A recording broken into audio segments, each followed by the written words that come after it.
Buenas, ¿qué tal? ¿Cómo estamos?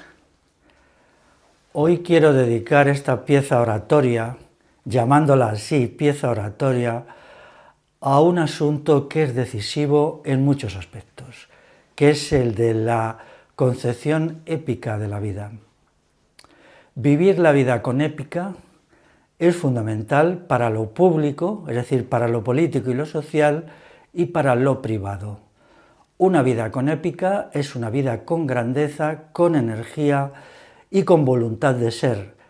Pero hoy, entre la juventud, a partir del sistema educativo y de los aparatos de adoctrinamiento, se difunden las ideologías de la desintegración psíquica, de la falta de grandeza personal, de la mediocridad, del decadentismo, de la búsqueda egoísta del propio beneficio, en definitiva, de la sumisión y de la depresión.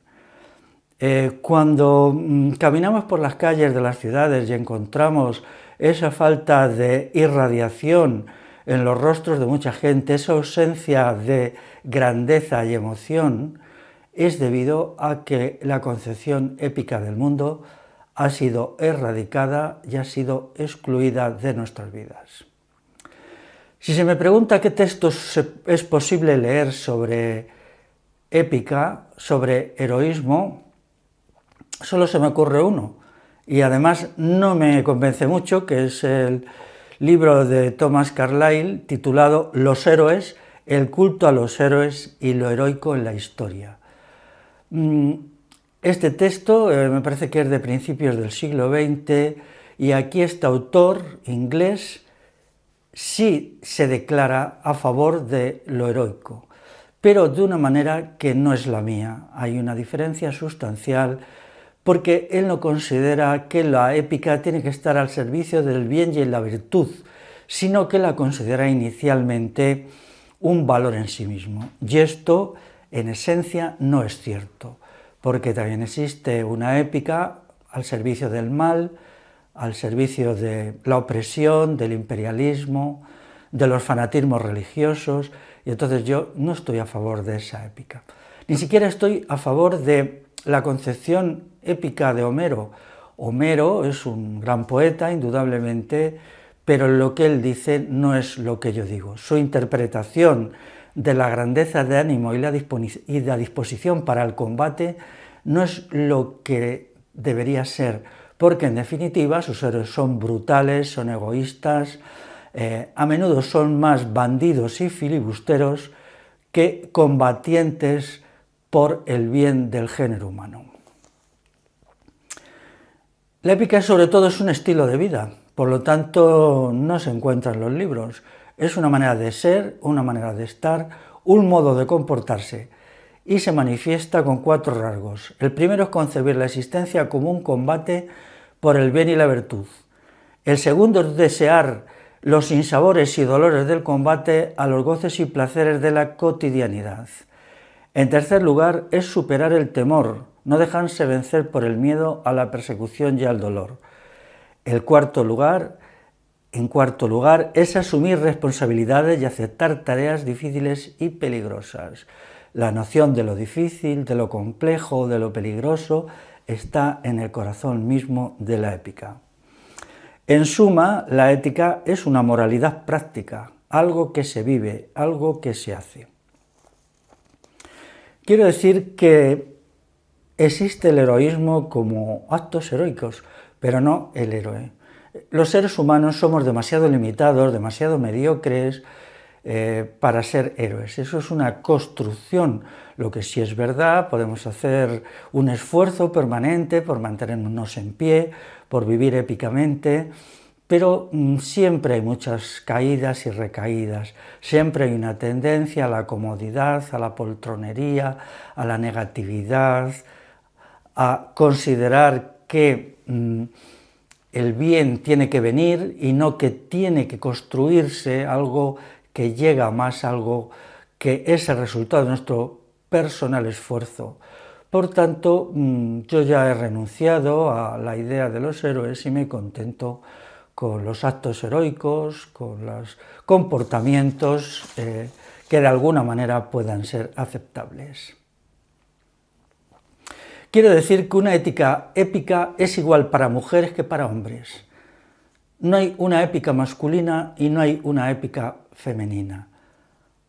Puede tomar algunas diferencias, pero en esencia es lo mismo.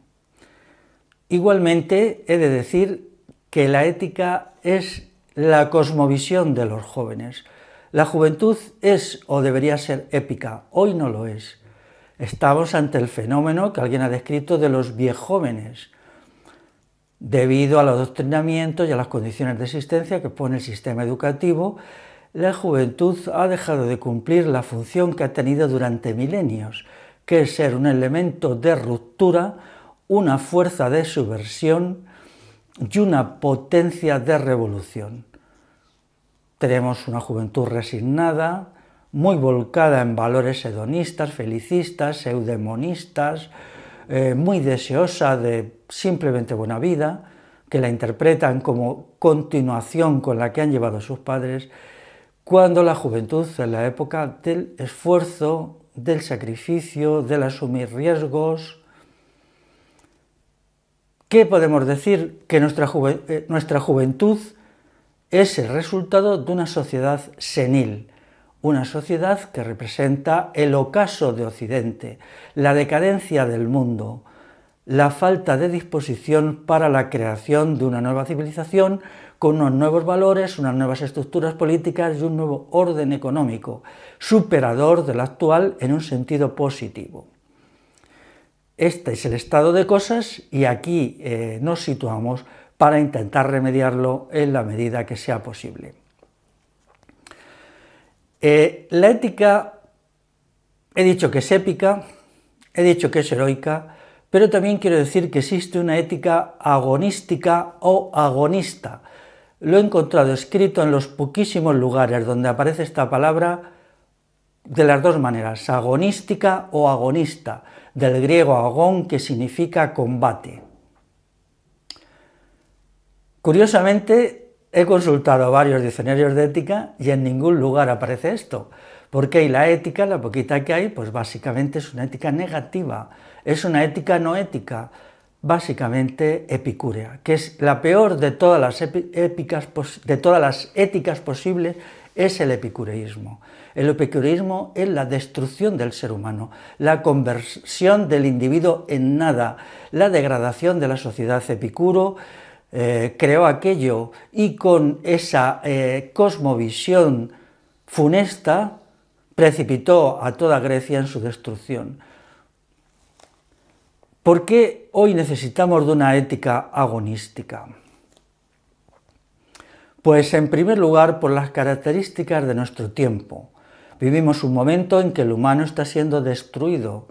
Hay una, me vais a permitir la palabra, una conspiración, sobre todo en Europa, para destruir lo que queda de la condición humana, para convertirnos en nada, en gusanos que se arrastran, para arrebatarnos la grandeza del humano, para reducirnos a esclavos perpetuos.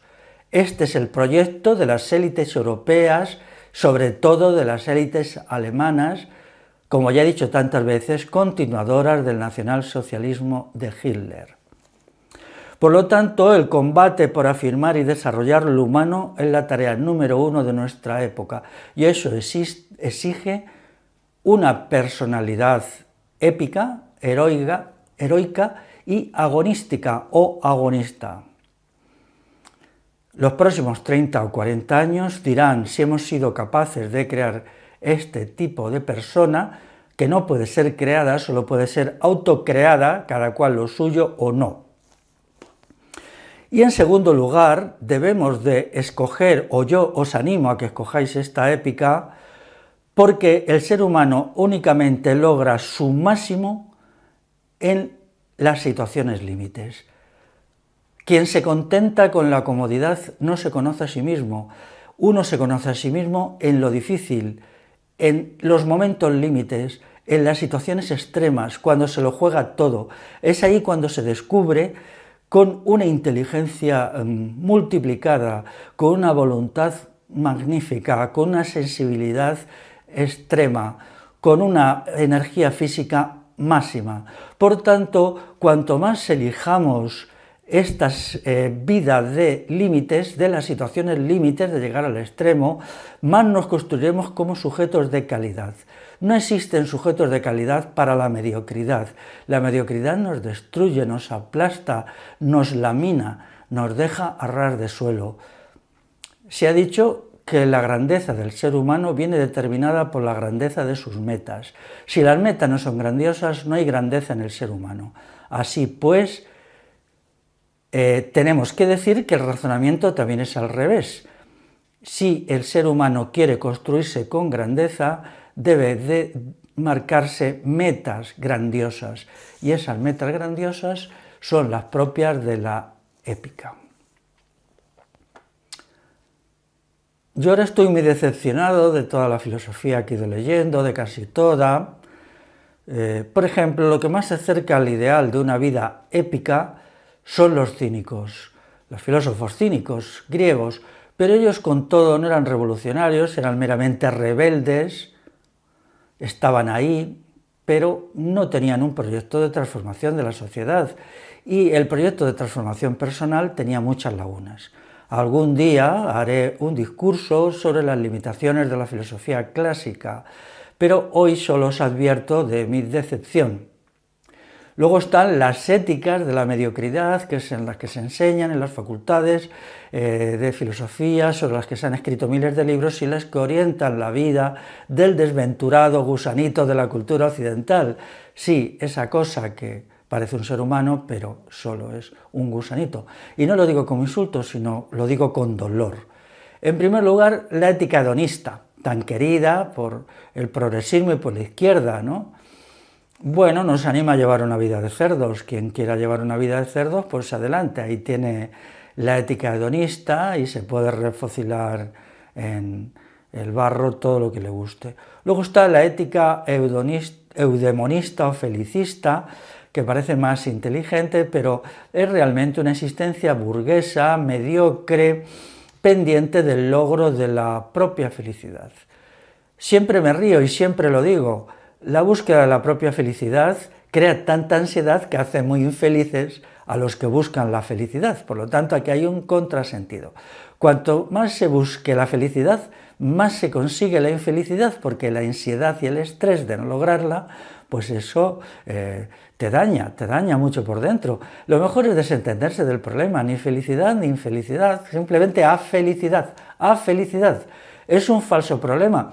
Hay momentos de la vida en que, bueno, llega algo parecido a la felicidad, pues bien, tampoco lo vamos a rechazar. Y cuando llegan los tiempos de la infelicidad, los tiempos del dolor, los tiempos de la lucha, o simplemente los tiempos del esfuerzo y la entrega del deber y del sacrificio, pues nos tiene que encontrar ahí preparados, siempre sonrientes y siempre disponibles, porque eso es la manera verdaderamente digna y verdaderamente buena de vivir la vida. Yo publiqué aquí en 6 estudios una refutación filosófica de la ética eudemonista, que es la de Aristóteles. La verdad es que ahora, ya lo he dicho antes, los filósofos cada vez me merecen menos respeto y cada vez me producen más hastío, ¿no? Porque son tan ajenos a la vida real y tan sepultados en su mediocridad que, bueno, pues de todas maneras diré el título. El título del texto es Crítica de la noción de felicidad y de repudio del hedonismo, elogio del esfuerzo. Esto lo tenía que escribir porque, como sabréis, en mi blog se llama Esfuerzo y Servicio. Y como siempre hay gente que se acerca a preguntarme, a veces, bueno, bastante agresivamente, por qué he puesto ese nombre a mi blog, que no es un nombre político, ni social, ni cultural, sino es un nombre moral. Quise que fuera un nombre moral, un término moral, porque yo quiero volver al pensamiento clásico, aquí sí, en una cuestión fundamental, que la moral debe orientar la política y debe orientar la economía. Entonces, un blog como el mío, que trata muchos asuntos, debía tener un significado moral. Por tanto, ya he ajustado cuentas en el terreno del pensamiento filosófico con el eudemonismo o felicismo, y ahora me toca llegar a la tercera gran filosofía negativa, que es el epicureísmo. Es la filosofía oficial hoy de toda la sociedad, todas las religiones, todos los ateos, todos los de arriba y todos los de abajo son epicúreos. El epicureísmo es incluso peor que el eudemonismo, porque busca la felicidad simplemente por la evitación del dolor. Entonces es una renuncia a vivir. El epicureísmo tiene tanto miedo al dolor que renuncia a la vida por miedo a sufrir, cuando en realidad pues la cosa no es para tanto. En la vida práctica pues no es para tanto. El dolor es un fenómeno objetivo y subjetivo. Cualquier dolor, ya sea físico, ya sea espiritual, se hace mucho menos si se afronta con valentía y con alegría. Por favor, os pido que lo intentéis, que cuando os encontréis en una situación dura, difícil, dolorosa, saquéis de dentro de vosotros, que lo tenéis, recursos para hacerla frente con valentía, con serenidad y con alegría. Ya veréis que el dolor disminuye mucho. Hay dolores terribles, el dolor de la persecución, el dolor de la tortura, a veces el dolor de la ruptura amorosa. Es muy fuerte porque el ser humano está hecho para el amor y necesita del amor. Entonces hay que saber también estar en esos momentos y estar con dignidad. El epicureísmo para mí es cobardía sobre todo, debilidad, mediocridad, senilidad, finalmente depresión e incluso voluntad de autodestrucción y suicidio. Por tanto, animo a la gente que tenga inquietudes filosóficas a que una vez por todas le dé un meneo teórico y doctrinal al epicureísmo y nos lo quitemos de encima y dejemos al pobre Epicuro en su sitio, siempre temblando de miedo, siempre angustiado por no angustiarse, siempre aterrorizado por no aterrorizarse, etcétera, etcétera. He dicho que estos tres, el hedonismo, el eudemonismo y el epicureísmo, son tres modos de vida seniles, viejunos, que le gusta a los viejóvenes, ya lo he dicho antes. ¿Cómo hay que vivir la vida? Pues hay que vivirla con épica, con entusiasmo, con entrega, con deber. Por supuesto, deber autoimpuesto, claro. Todo deber que nos impongan que no sea asumido libremente es intolerable. También con efervescencia vital y, por supuesto, con alegría. Hay que aceptar el riesgo. Riesgos, por supuesto, calculados, porque una cosa es la valentía y otra la temeridad.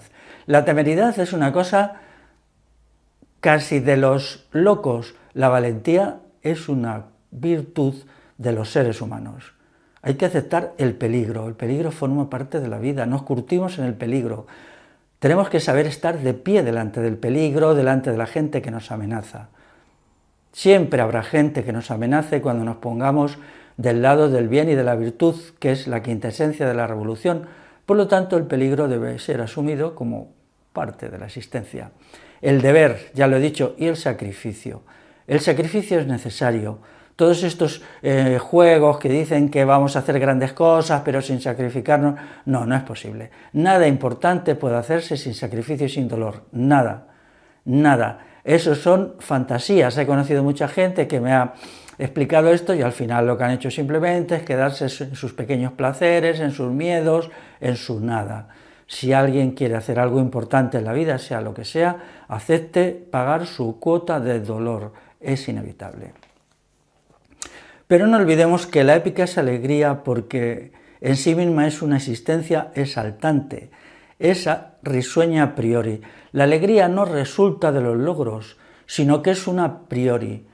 La elegimos, la escogemos, no queremos la tristeza, no queremos la resignación.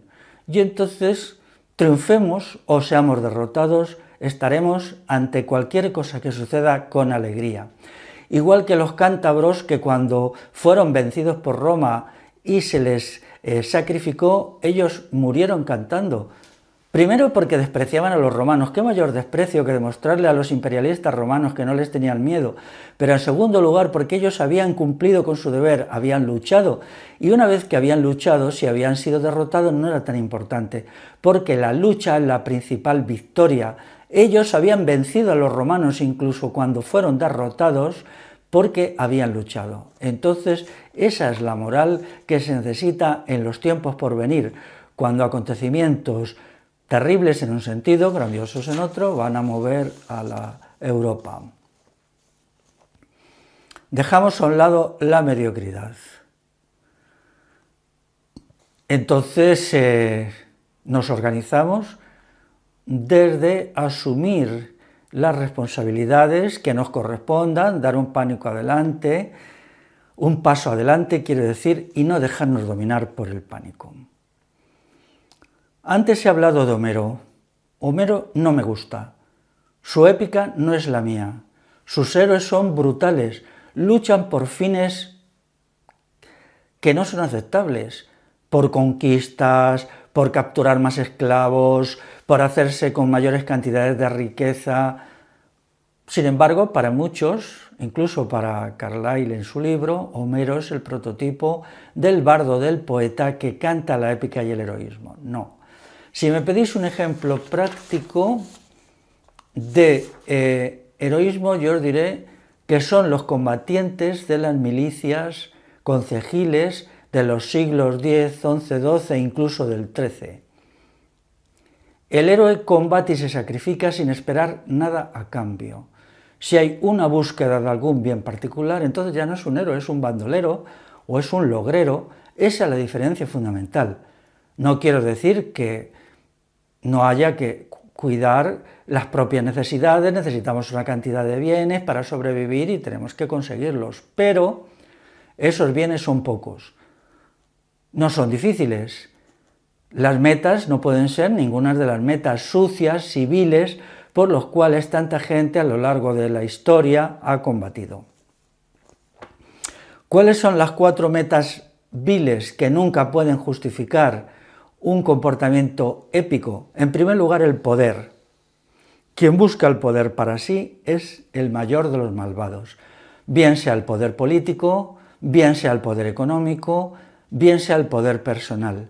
El poder tiene que quedar excluido de nuestras metas. Nosotros buscamos el no poder porque creemos que el poder debe ser de la comunidad popular y no de ningún individuo, no de ningún aparato, se llame Estado, se llame partido o se llame como se llame. La comunidad popular es la única legitimada para el ejercicio del poder, pero al estar tan disperso en la comunidad popular el poder, entonces ya es un no poder. De esta manera hemos eliminado el poder. En segundo lugar, como metas viles está el dinero. El dinero es poder económico. Básicamente en el capitalismo es una forma de poder muy vinculado al poder político y dependiendo de él. Luego existe otro tipo de búsqueda de dinero, pero con fines, digamos, hedonistas o hedomonistas o gozadores o algunas de estas cuestiones que, bueno, pues dan más pena que otra cosa. Luego está la tercera meta vil, que es la fama.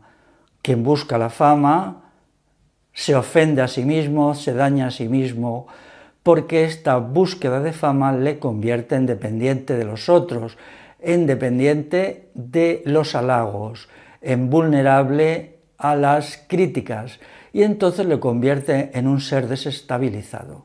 Olvidémonos de la fama, aceptemos de la misma manera cuando se nos acepta que cuando se nos rechaza, admitamos que la libertad de los demás incluye el que nos rechacen o el que nos acepten y sigamos nuestro camino con serenidad. Luego está la cuarta meta vil, que es la búsqueda del placer o simplemente de la serenidad del ánimo, de la ataraxia, de todas estas cuestiones que son la renuncia a la vida y la muerte en vida. La épica, por lo tanto, es un obrar desinteresado. Luego hay un heroísmo militar y un heroísmo civil. El verdaderamente importante es el heroísmo civil. Yo no descarto el heroísmo militar porque hay guerras justas y combates armados justos. pero es muy poco importante y lo que importa es la épica del día a día, el mantenerse en pie día a día. Esto es muy difícil, pero es una meta grandiosa y solo presentarla como meta personal, autopresentarla como meta personal, nos eleva sobre nosotros mismos y nos ayuda a llevar las miserias inherentes a la condición humana. Existe igualmente un heroísmo extraordinario y un heroísmo cotidiano. ¿Cuál es el más importante? Ya lo he dicho antes, el cotidiano. Existe un heroísmo agresivo y un heroísmo afectuoso. El combate tiene que ser afectuoso, tiene que ser un combate sin odio, tiene que estar siempre centrado en la cortesía y en las buenas maneras. No existe combate con odio. Esto se lo dejamos a los viles, a los malvados, no renunciamos al combate, pero siempre dirigido a la realización del bien y la virtud, y buscando el triunfo de estos valores y no nuestro propio triunfo personal. Nos desentendemos de nuestro triunfo personal y lo consideramos una noción sin interés, un contrasentido, algo que no merece la pena. A veces es verdad que nos metemos en asuntos que aparentemente tenemos que tener un triunfo personal. Bueno, tampoco nos asuste mucho eso, estamos ahí y lo sobrellevamos con tranquilidad y esperamos que nos liberen de esa carga, y si no nos liberan, pues seguimos adelante. No importa, no importa. Yo he dicho, mi blog se llama Esfuerzo y Servicio, y esto está sacado de una frase latina famosa, la voy a decir en castellano porque en latín es un poquito complicada, en que se ve una colmena y hay allí unas abejas. Y entonces debajo hay una orla que en latín dice así, pero no para sí. ¿Esto qué quiere decir? Que debemos trabajar tanto y tan intensamente como las abejas, pero sin buscar el interés personal. Así, pero no para sí. Eso es. Si trabajamos para sí, pues entonces estamos marcándonos un objetivo sucio. Pero si porque no queremos un objetivo bajo y vil no nos esforzamos, entonces estamos cayendo en el nihilismo moral y en la autodestrucción personal, porque el individuo necesita del esfuerzo para ser. La vida épica exige plantearse una pregunta previa, que es si nuestras metas son buenas en sí mismas. No basta simplemente la épica con independencia de sus fines. No basta el combate sin saber cuál es lo que se persigue. Ciertamente, ahora ya no, pero hace 80 años había algunas loas del heroísmo por el heroísmo. El heroísmo está bien, pero a veces no, porque se pone al servicio de fines negativos. Por lo tanto, cuando nosotros nos planteemos construirnos con grandeza, tenemos que preguntarnos al servicio de qué fines vamos a poner nuestra épica personal, sea mayor o sea menor. Esto exige un esfuerzo intelectual. Hay que hacer un análisis de los fines, una pregunta del para qué. Los fines son de dos tipos, trascendentes y egoístas. Los fines egoístas no son admisibles de entrada, pero los trascendentes, es decir, aquellos que van más allá de lo que el individuo encuentra como propio, es decir, algo que trasciende al individuo, pueden ser positivos y negativos. Por ejemplo, un fin trascendente negativo es el nacionalismo. El nacionalismo de nación agresora llama al individuo a sacrificarse por la patria. Este sacrificio trasciende al interés egoísta, pero al mismo tiempo es una meta fallida si el país es imperialista. Entonces, esta cuestión debe ser aclarada por el uso de la inteligencia. De aquí que la épica, digamos, agonística, más allá de ser simplemente una épica de la voluntad y una ética del esfuerzo, es también una ética del entendimiento que requiere análisis y reflexiones muy refinadas. En segundo lugar está la idea de esfuerzo, que se opone a la de pereza. En tercer lugar está la noción de deber. Quizá un día también hagamos un discurso sobre el deber.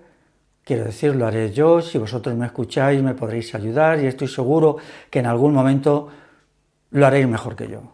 Luego está el problema del dolor. La cuestión del dolor debe ser muy reflexionada. El dolor, el sufrimiento, todas estas cuestiones tienen que ser objeto de un análisis cuidadoso. Luego está la entrega en sí mismo es trascendencia. El individuo se trasciende, va más allá de lo que es y se entrega a alguna meta o ideal superior.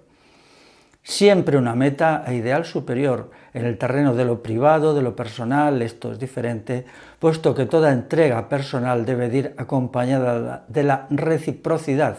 Yo me entrego y se me entregan, eso es el amor, pero en las cuestiones trascendentes esto no opera así.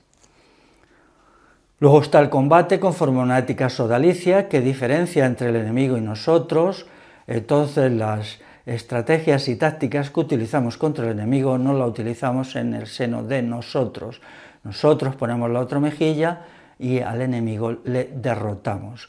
Y luego está la cuestión de la muerte.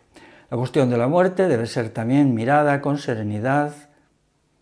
Como decían los antiguos, lo que importa es tener una bella muerte.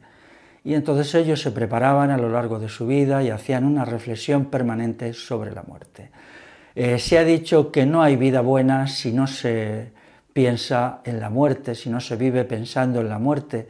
Y si es así, ahora mismo no hay pensamiento sobre la muerte, simplemente se excluye la muerte. La muerte se nos excluye, se oculta, se pinta de colores tranquilizadoras porque se nos excluye de la vida. El par vida-muerte es necesario para construirnos como sujetos de grandeza e individuos de calidad. Con todo esto me remito a mi texto del libro de Ética, en donde establezco los 5 momentos de la construcción del sujeto, página 102, ya os digo que si no queréis perder mucho tiempo ir directamente al grano en la página 102, y allí encontraréis los 5 momentos. Y si alguien está interesado en edificarse como persona de virtud y valentía, pues puede encontrar un procedimiento sencillo y elemental. Quería acabar diciendo algo. La virtud y la valentía son 2 manifestaciones de lo más básico de la existencia psíquica y física del sujeto, que es la fortaleza.